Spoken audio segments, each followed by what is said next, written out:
नमस्कार साथियों, स्वागत है आप सभी का फिगरिंग आउट फाइनेंस चैनल में। दोस्तों, आज की वीडियो बहुत ज़्यादा इंपॉर्टेंट होने वाली है आपके state bank of India circle based officer interview के लिए। इस वीडियो में मैं डिस्कस करने वाला हूँ बैंकिंग टर्म्स। जो भी टर्म मैं डिस्कस कर रहा हूँ वो बहुत बेसिक हैं, हो सकता है आपको आते भी हों, बट मेरा पर्पस इस वीडियो को बनाने का ये है कि आप पैनल के सामने एक इफेक्टिव आंसर कैसे दे पाएँ उस पर्टिकुलर बैंकिंग टर्म्स का। इस वीडियो में मैंने टोटल 10 टॉपिक लिए हैं, जो आपके इंटरव्यू के लिए काफ़ी ज़्यादा इंपॉर्टेंट है। ये जो मैंने टर्म लिए हैं, ये पिछले कई SBI circle based officer interview में पूछे जा चुके हैं और ये मोस्ट रिपीटेड क्वेश्चन है जो पैनल आपसे पूछता ही पूछता है। इसलिए आप इस वीडियो को बहुत ध्यान से देखिएगा, सुनिएगा और समझिएगा। दोस्तों, जैसा मैंने बताया था, इसमें मैंने टोटल 12 कैटेगरी आइडेंटिफाई की हैं, जिनके बेसिस पर मैं ये वीडियो बना रहा हूँ। हर कैटेगरी पर एक वीडियो आएगी, उसमें 10 से 12 क्वेश्चन होंगे और कुछ शॉर्ट क्वेश्चन भी होंगे, आप उनको भी ज़रूर देखिएगा। इसके अलावा दोस्तों, ये एसबीआई सर्कल बेस्ड ऑफिसर की प्लेलिस्ट है, जितनी भी वीडियोज़ आएँगी वो इसी प्लेलिस्ट में आएँगी, आप इस प्लेलिस्ट को सेव कर लीजिएगा। इसके अलावा ये शॉर्ट की प्लेलिस्ट है, आप इसको भी सेव कर लीजिएगा। मैं शॉर्ट के थ्रू वो क्वेश्चन कवर कर रहा हूँ, जो काफ़ी ज़्यादा इंपॉर्टेंट होने वाले हैं आपके इंटरव्यू के लिए और जो करंट न्यूज़ में हैं। इसके अलावा दोस्तों, ये बैंकिंग टर्म की शॉर्ट वीडियोस हैं। अगर आपको लगता है आप पैनल के सामने इफेक्टिवली एक्सप्लेन नहीं कर पाते बैंकिंग शॉर्ट्स को, तो आप इन वीडियोस को ज़रूर देखिएगा, आपको बहुत अच्छा लगेगा। इसमें मैंने पैनल स्टाइल में बताया है कि कैसे किसी बैंकिंग टर्म को पैनल के सामने एक्सप्लेन करना चाहिए इफेक्टिवली। और दोस्तों, इस वीडियो में मैंने जितने भी क्वेश्चन लिए हैं, उस वीडियो में मैंने स्टेट बैंक ऑफ इंडिया का डेटा लिया है, जो काफ़ी ज़्यादा यूज़फुल रहेगा। जब आप इंटरव्यू पैनल के सामने एसबीआई के डेटा के साथ बताएँगे, तो आपका पैनल के सामने एक अलग ही इंप्रेशन पड़ेगा। तो चलिए दोस्तों, आज का वीडियो शुरू करते हैं। आज का पहला क्वेश्चन है, what do you understand by CASA and why is it important for bank? चलिए देखते हैं पैनल को एक अच्छा आंसर कैसे दें। सर, कासा का फुल फॉर्म होता है current account saving account. Simple word में बोलें, कस्टमर जो पैसा अपने करंट अकाउंट और सेविंग अकाउंट में डिपॉजिट करते हैं, उसका टोटल अमाउंट कासा डिपॉजिट कहलाता है। और कासा रेशियो कैलकुलेट किया जाता है कासा डिपॉजिट को टोटल डिपॉजिट से डिवाइड करके। सर, कासा किसी भी बैंक के लिए बहुत इंपॉर्टेंट होता है, क्योंकि ये बैंक को लो कॉस्ट फंड प्रोवाइड करता है। जैसे करंट अकाउंट पर बैंक को जनरली कोई इंटरेस्ट पे नहीं करना पड़ता, और सेविंग अकाउंट पर भी एसबीआई अभी अराउंड 2.5% पर एनम इंटरेस्ट देता है। लेकिन अगर बैंक फिक्स डिपॉजिट या टर्म डिपॉजिट लेता है, तो उस पर 7% या उससे ज़्यादा इंटरेस्ट देना पड़ता है। इसलिए कासा डिपॉजिट बैंक के लिए कंपैरेटिवली काफ़ी सस्ते फंड होते हैं। इसका डायरेक्ट बेनिफिट ये होता है कि बैंक का कॉस्ट ऑफ फंड कम होता है और नेट इंटरेस्ट मार्जिन यानी एनआईएम इम्प्रूव होता है। और हायर एनआईएम का मतलब होता है बैंक की प्रॉफिटेबिलिटी बेटर होना। अगर हम एसबीआई की बात करें, तो क्वार्टर 3 फाइनेंशियल ईयर 26 रिजल्ट के अकॉर्डिंग एसबीआई का कासा रेशियो दिसंबर 2025 तक अराउंड 39.13% है, और कासा डिपॉजिट में ईयर ऑन ईयर लगभग 8.88% ग्रोथ भी देखने को मिली है। एसबीआई के domestic CASA deposit approximately 21.40 lakh crore के अराउंड है। And sir, strong CASA base एक और इम्पॉर्टेंट चीज शो करता है, कस्टमर ट्रस्ट। जब कस्टमर अपना रेगुलर बैंकिंग बैलेंस बैंक में मेंटेन करते हैं, तो उससे बैंक को स्टेबल और लो कॉस्ट फंडिंग मिलती है, जो लॉन्ग टर्म ग्रोथ के लिए बहुत इंपॉर्टेंट होती है। नेक्स्ट क्वेश्चन है, tell me what is the difference between CASA and term deposit? चलिए देखते हैं पैनल को एक अच्छा आंसर कैसे दें। सर, कासा का फुल फॉर्म होता है करंट अकाउंट और सेविंग अकाउंट। ये डिमांड डिपॉजिट होते हैं, मतलब कस्टमर कभी भी अपना पैसा विड्रॉ कर सकता है। इसमें कोई फिक्स लॉक इन पीरियड नहीं होता। सेविंग अकाउंट पर SBI around 2.5% per annum interest देता है, जबकि करंट अकाउंट पर जनरली कोई इंटरेस्ट नहीं दिया जाता। दूसरी तरफ टर्म डिपॉजिट, इसमें कस्टमर का पैसा एक फिक्स पीरियड के लिए डिपॉजिट होता है, जैसे 1 ईयर, 3 ईयर या 5 ईयर, और उसके बदले bank comparatively higher interest rate provide करता है। एसबीआई जनरल पब्लिक को अप्रॉक्सीमेटली 3.5% से 6.4% तक इंटरेस्ट रेट देता है टर्म डिपॉजिट पर। एंड सबसे इंपॉर्टेंट डिफरेंस बैंक के पर्सपेक्टिव से कॉस्ट का होता है। कासा डिपॉजिट बैंक के लिए लो कॉस्ट फंड होते हैं, क्योंकि इन पर इंटरेस्ट कम देना पड़ता है। इसी वजह से हर बैंक अपना कासा रेशियो इंप्रूव करने की कोशिश करता है। एसबीआई का कासा रेशियो 31 ऑफ दिसंबर 2025 तक अराउंड 39.13% था, एज पर क्वार्टर 3 फाइनेंशियल ईयर 26 रिजल्ट। ये बैंक के लिए बेनिफिशियल होता है, क्योंकि लो कॉस्ट डिपॉजिट की वजह से bank better lending margin earn कर पाती है। सर, सिंपल वर्ड में बोले, कासा डिपॉजिट ज़्यादा लिक्विडिटी और लो इंटरेस्ट वाले होते हैं, जबकि टर्म डिपॉजिट फिक्स पीरियड के साथ हायर रिटर्न प्रोवाइड करते हैं। Tell me what is CRR and why is it important for bank to maintain it. चलिए देखते हैं पैनल को एक अच्छा आंसर कैसे दें। सर, सीआरआर का फुल फॉर्म होता है कैश रिजर्व रेशियो।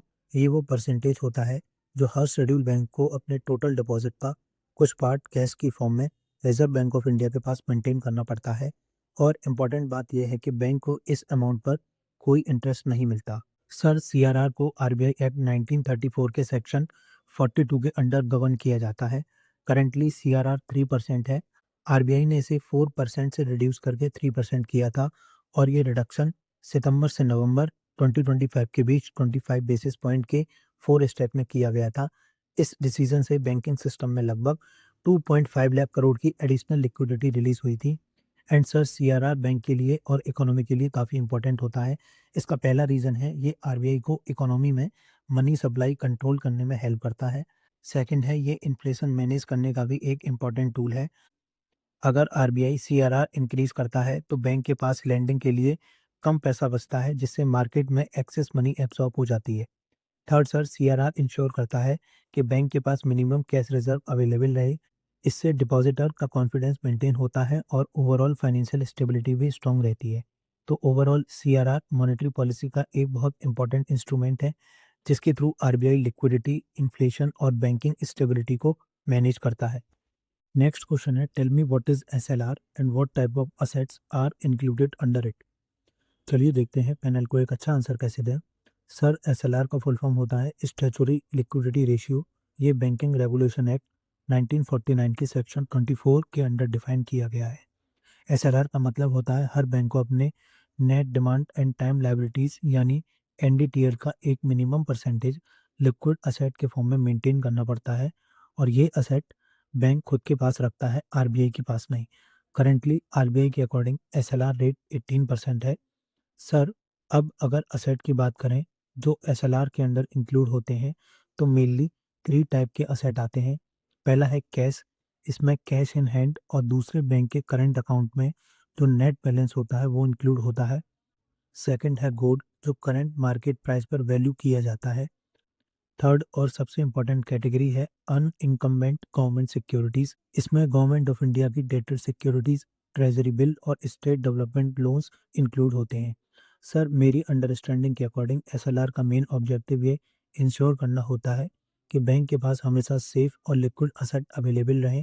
इससे डिपॉजिटर का मनी सिक्योर रहता है और आरबीआई को इकोनॉमी में क्रेडिट फ्लो कंट्रोल करने में हेल्प मिलती है। इसके अलावा एक और इम्पॉर्टेंट डिफरेंस ये भी है कि सीआरआर में बैंक को इंटरेस्ट नहीं मिलता, लेकिन एसएलआर इन्वेस्टमेंट पर बैंक इंटरेस्ट अर्न करते हैं, क्योंकि ये मोस्टली गवर्नमेंट सिक्योरिटीज में इन्वेस्टेड होते हैं। नेक्स्ट क्वेश्चन है, tell us what is the difference between repo rate and reverse repo rate. Give a simple example. चलिए देखते हैं पैनल को एक अच्छा आंसर कैसे दें। सर, रेपो रेट और रिवर्स रेपो रेट दोनों आरबीआई के इम्पोर्टेंट मॉनेटरी पॉलिसी टूल हैं जो लिक्विडिटी और इन्फ्लेशन को कंट्रोल करने के लिए यूज़ होते हैं।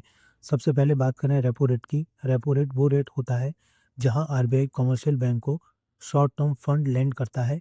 बैंक आरबीआई के पास गवर्नमेंट सिक्योरिटीज कोलेटरल के रूप में रखते हैं और उसके अगेंस्ट पैसा बोरो करते हैं। अभी आरबीआई के April 2026 monetary policy committee decision के अकॉर्डिंग रेपो रेट 5.25% है। दूसरी साइड रिवर्स रेपो रेट वो रेट होता है जहां आरबीआई बैंक से पैसा बोरो करता है। जब बैंक्स के पास एक्स्ट्रा लिक्विडिटी होती है तो वो पैसा आरबीआई के पास पार्क कर देता है और उस पर इंटरेस्ट अर्न करता है। अभी रिवर्स रेपो रेट 3.35% है। सर, इसका एग्जांपल है, अगर एसबीआई को 100 करोड़ की रिक्वायरमेंट है तो एसबीआई आरबीआई से 5.25% पर पैसा बोरो करेगा। इसको हम रेपो ट्रांजैक्शन बोलते हैं। लेकिन अगर एसबीआई के पास एक्स्ट्रा 100 करोड़ अवेलेबल है तो वो आरबीआई के पास डिपॉजिट करेगा और 3.35% इंटरेस्ट अर्न करेगा। इसको रिवर्स रेपो बोलते हैं। सर, पर्पस की बात करें, रेपो रेट मेनली इन्फ्लेशन और क्रेडिट फ्लो को कंट्रोल करने के लिए यूज होता है।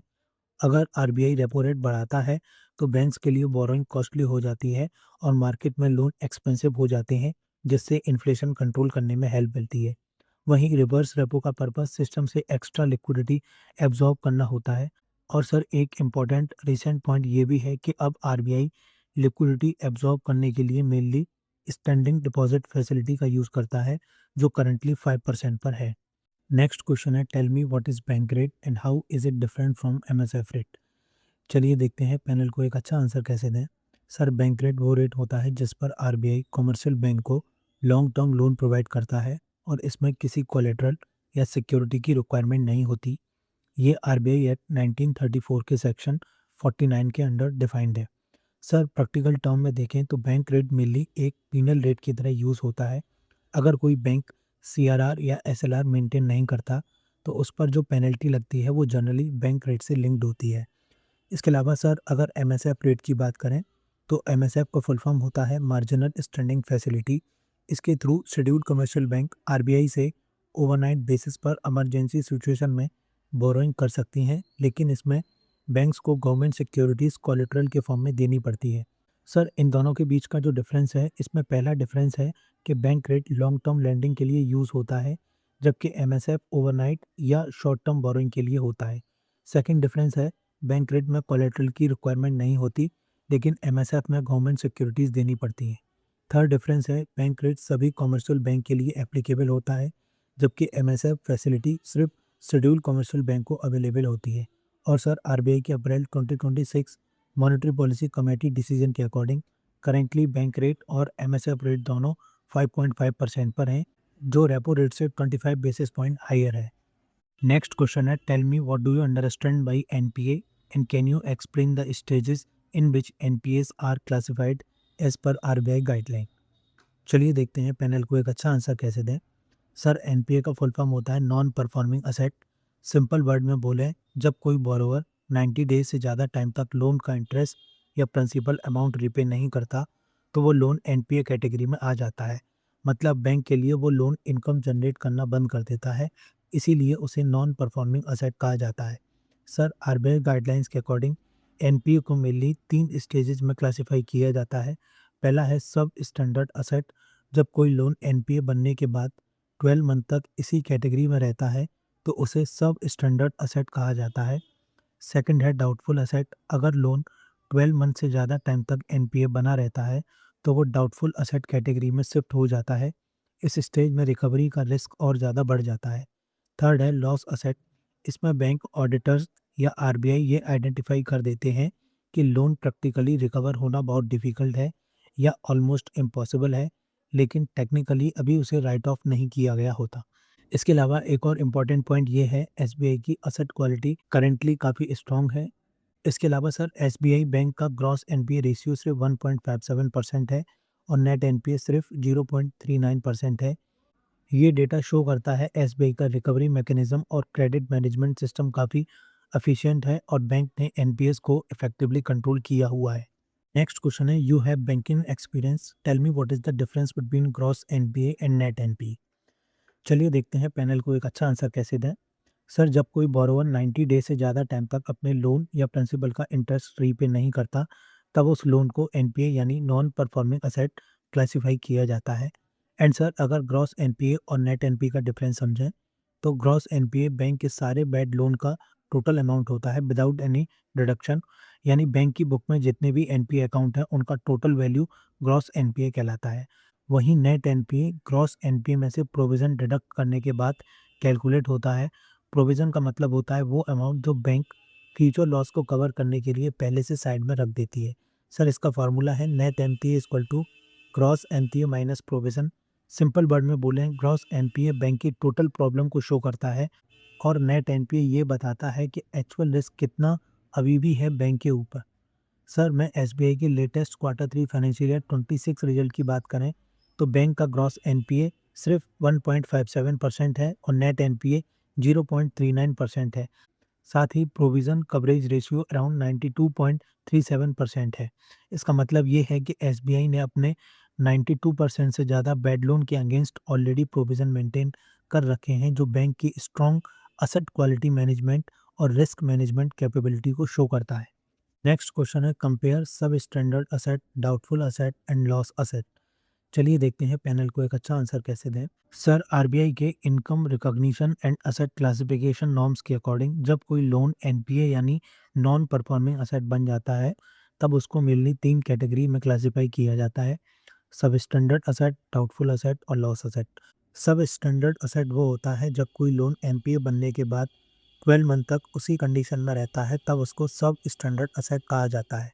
यहाँ बोरोवर की रीपेमेंट कैपेसिटी वीक हो जाती है, लेकिन रिकवरी की पॉसिबिलिटी अभी भी होती है, इसीलिए प्रोविजनिंग कंपैरेटिवली लोअर होती है। सिक्योर्ड पोर्शन पर अराउंड 15% प्रोविजनिंग और अनसिक्योर्ड पोर्शन पर 25% प्रोविजनिंग मेंटेन की जाती है। सेकंड कैटेगरी है डाउटफुल असेट। अगर सब स्टैंडर्ड असेट 12 मंथ से ज़्यादा टाइम तक एनपीए बना रहे तो वो डाउटफुल असेट बन जाता है। यहाँ रिकवरी के चांस काफ़ी अनसर्टेन हो जाते हैं।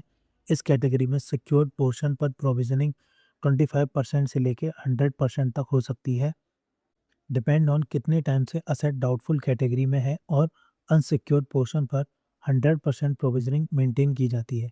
थर्ड कैटेगरी होती है लॉस असेट। यहाँ बैंक ऑडिटर्स या आरबीआई आइडेंटिफाई कर देते हैं कि लोन प्रैक्टिकली अनकलेक्टेबल हो चुका है, लेकिन अभी ऑफिशियली राइट ऑफ नहीं हुआ है, इसलिए लॉस असेट में 100% प्रोविजनिंग रिक्वायर्ड होती है।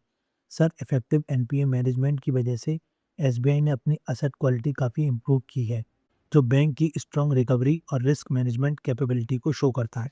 आज का लास्ट क्वेश्चन है, what is provisioning for NPA and how does a bank do it. चलिए देखते हैं पैनल को एक अच्छा आंसर कैसे दें।